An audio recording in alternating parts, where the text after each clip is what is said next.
Hey, curious minds, ready to turn your questions into knowledge? Let's dive in.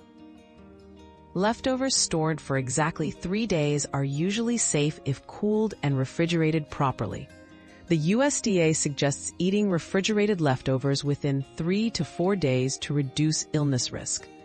Always check for odd smells, textures, or colors before eating. When unsure, it's safer to toss it out. Proper storage and timely eating keep your food both tasty and safe.